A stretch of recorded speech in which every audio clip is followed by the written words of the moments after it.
Good morning, students. This is Rupali Memane, Assistant Professor, Arihant College of Arts, Commerce and Science.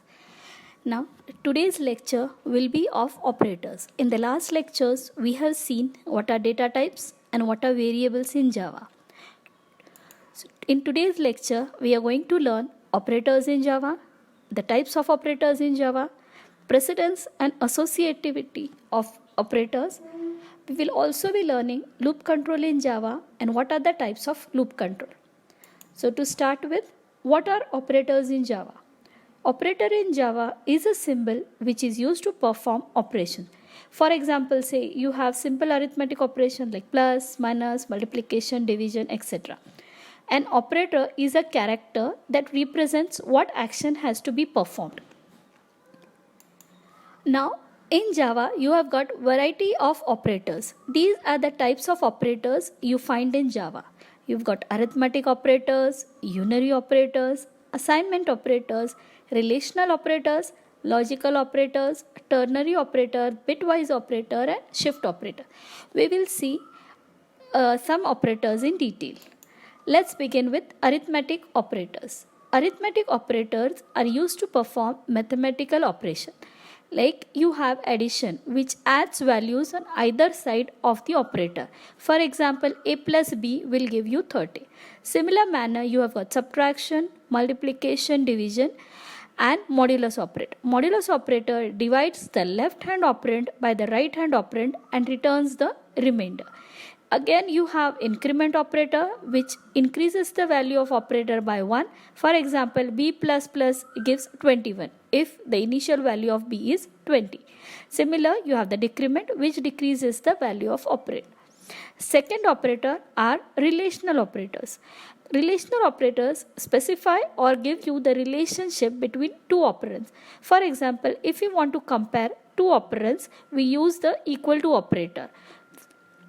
It checks the values of two operands on either side. Then you have equal or not. So we have to check whether one operand is not equal to the other. If it is not equal to, it is going to return true, else it returns false. You have the greater than operator, the less than operator, greater than or equal to or less than equal to. Relation operator gives you a boolean value. If the condition is true, it returns true, else it returns false. Third type of operators are logical operators, logical or conditional operators. You have got conditional or and conditional operators which work on the Boolean expression. You have got logical and. Logical and operator, if both operands are non-zero, then the condition becomes true. In logical or, if any one of the operand is non-zero, still the condition becomes true. And in logical not operator, if a condition is true, then logical not operator will make it false. Assignment operator. Assignment operators are used in Java to assign values to variables. You have got simple assignment operator which assigns the value from right to left. If I say a equal to b, that means the value of b will be equal to a.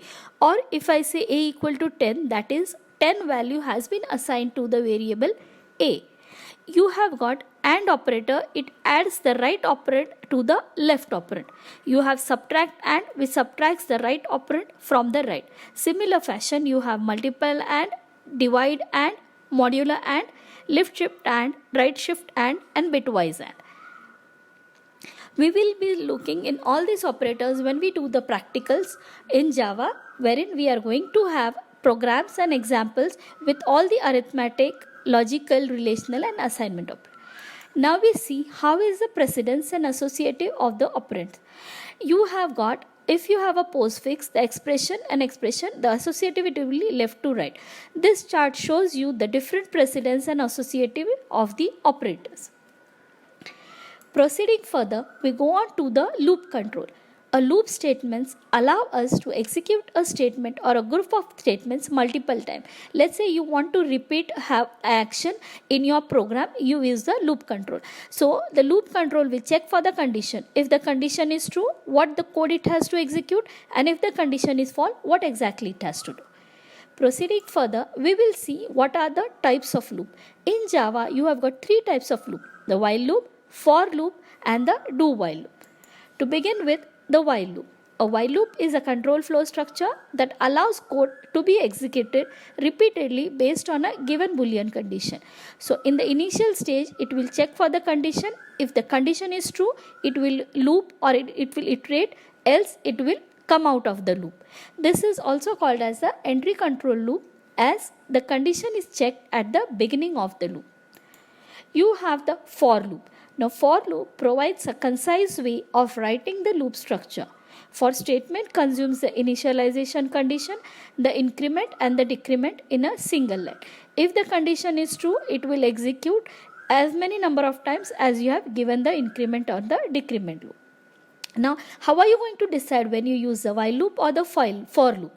In for loop, you need to specify or you need to know how many iterations are there. So, when you know the number of iterations, you use the for loop. Whereas while can be based on the user can iterate the condition as many number of times he wants. The last loop is the do while loop or the exit control loop. Do while loop is similar to while loop with the only difference that it checks for the condition after executing of the statement. So it will execute at least once even if the condition is false, because the condition is checked after executing of the loop. So this loop we use when we want that at least the program has to be executed once. So summarizing what we did in today's lecture, we learned the operators in Java. Then what are the types of operators in Java? The precedence and associativity of operators. We also studied the loop control in Java. Then what are the types of loop control in Java? I have taken the references of beginner's book, the tutorials, docsoracle.com, guru.com and tutorial points. So in arrays and strings in Java, we will be also looking at what string methods you have in Java. For this lecture,